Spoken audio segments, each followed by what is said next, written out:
tremendous. Life, it's been good to me financially, mentally, spiritually, physically. I learned about life in the gym. Everything I know about life, I learned at the squat rack. I learned how to fail in the gym. I learned how to fail and fall on my face many, many times that you never read about, okay? And I keep getting up. What I'm here to tell you is that life doesn't happen to you. We all think that life happens to me, right? Life happens for you. It happens for you.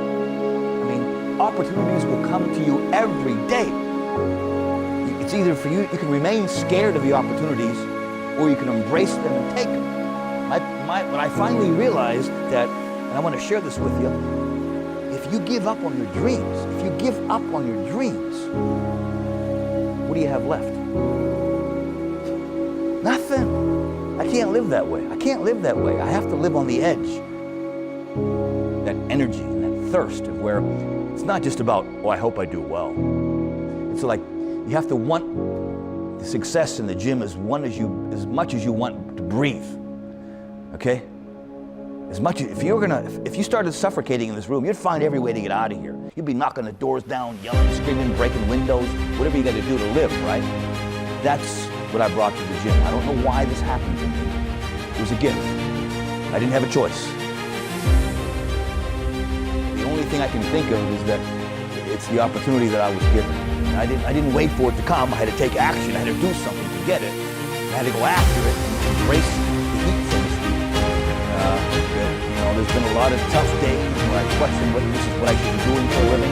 Now, 40-some years later,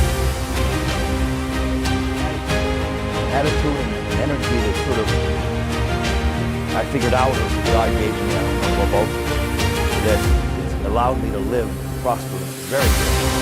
Okay? And it's not about the stuff. I thought at one time it's about who had the most money, the most stuff. That was the fortune. The house on the East Coast, the house on the West Coast. I thought whoever had that was the winner.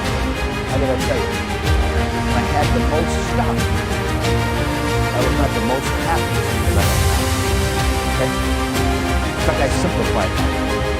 I was willing to put the time in, spend it, that's what I wanted to be in the West Coast.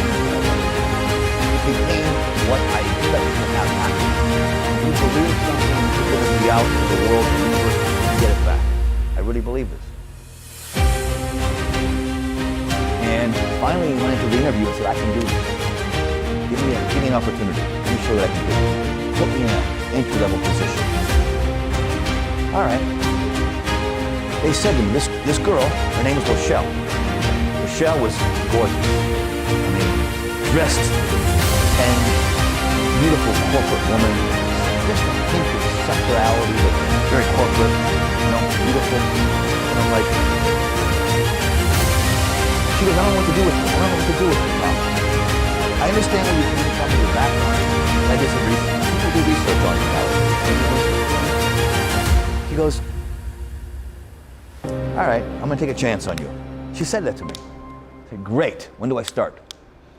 When can you start? Immediately. Okay? And I was overwhelmed. I was anxious. I was sweating.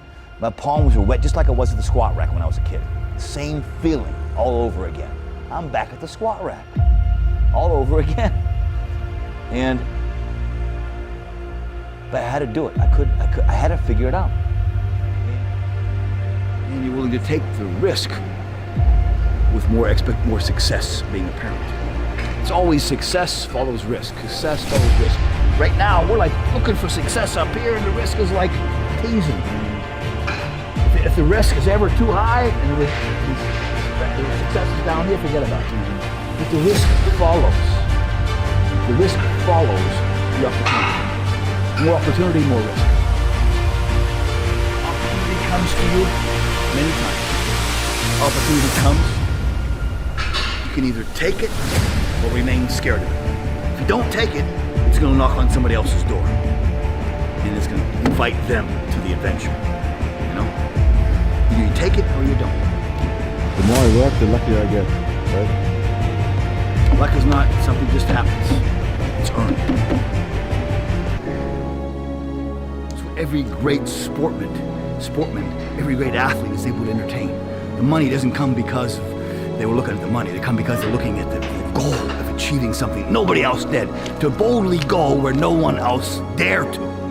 That is bodybuilding. That's bodybuilding. That's what it always will be. That's what it always has been. And people forgot.